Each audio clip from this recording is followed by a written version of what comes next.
স্বীকার করবেন কি করবেন না জানি না, আমি ভয় পাই ভাই। এবং আমি এটা সকল চ্যানেলে বলি, রাত হলে আমাকে আমার সঙ্গে আরেকটা লোক দিতে হবে গাড়িতে। এটা তো আমি গত 15 বছর বলি নাই। সো পরিস্থিতিটাকে আপনারা সেই জায়গায় নিয়ে গেছেন, এবং আমি যখন সাধারণ মানুষ, সেই মানুষগুলো বিশ্বাস করেন কোনো রং লেবাজের মানুষ না, একেবারে আম জনতা। আপনার প্রোগ্রামের যে হেডলাইন, সেই হেডলাইনের মানুষজনের সঙ্গে আমি যখন কথা বলি, তারা আমাকে গলা নিচু করে একটা কথা বলে, ভাই তাড়াতাড়ি নির্বাচনের ব্যবস্থা করেন, তাড়াতাড়ি একটা নির্বাচনের ব্যবস্থা করেন। কোন দিকে যাচ্ছে বাংলাদেশ?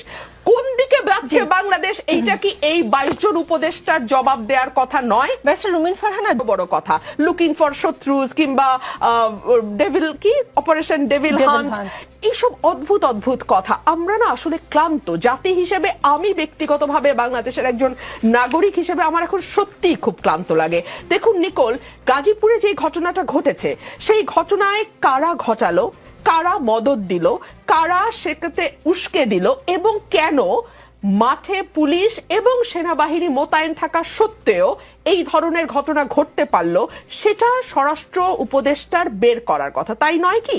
কিংবা ধরুন 32 নম্বরে 2 দিন যাবৎ একটি বাড়ি ভাঙা হলো, মাটির সঙ্গে মিশিয়ে দেয়া হলো, আগুন দেয়া হলো, এবং মানে এক ধরনের উৎসব মুখর পরিবেশে পুরো ঘটনাটি ঘটলো। এবং তারপরে আমরা দেখলাম সরকার নিন্দা জানাচ্ছে। সরকার যদি শক্ত স্ট্যান্ড নিয়ে বলতো আমরা এটা সমর্থন করছি, কারণ জার্মানিতে নাজিদেরকে একেবারে মাটির সঙ্গে মিশিয়ে দেওয়া হয়েছিল, তাদের কোনো অস্তিত্ব রাখা হয়নি, ঠিক একইভাবে আমরা বাংলাদেশেও শেখের কোনো অস্তিত্ব রাখবো না, এটা যদি তারা বোল্ডলি ঘোষণা দিয়ে করতো, তাহলে মানুষ আশ্বস্ত হতো এই ভেবে যে ও আচ্ছা, সরকারের অন্তত নিয়ন্ত্রণ আছে, সরকার জানে ঘটনাটি ঘটছে এবং সরকার এটিকে ঘটতে দিচ্ছে বিকজ সরকার এটিকে সমর্থন করে। কিন্তু আমরা দেখলাম সরকার খুব কড়া ভাষায় বিবৃতি দিল তার একদিন পরে। মানে হোয়াট ডাজ ইট মিন? আপনি কি জনগণের সঙ্গে মকারি করেন? আপনি কি রাষ্ট্র পরিচালনাটাকে এক ধরনের ছেলে খেলা মনে করেন? এটা কিন্তু ছেলে খেলা নয় নিকোল।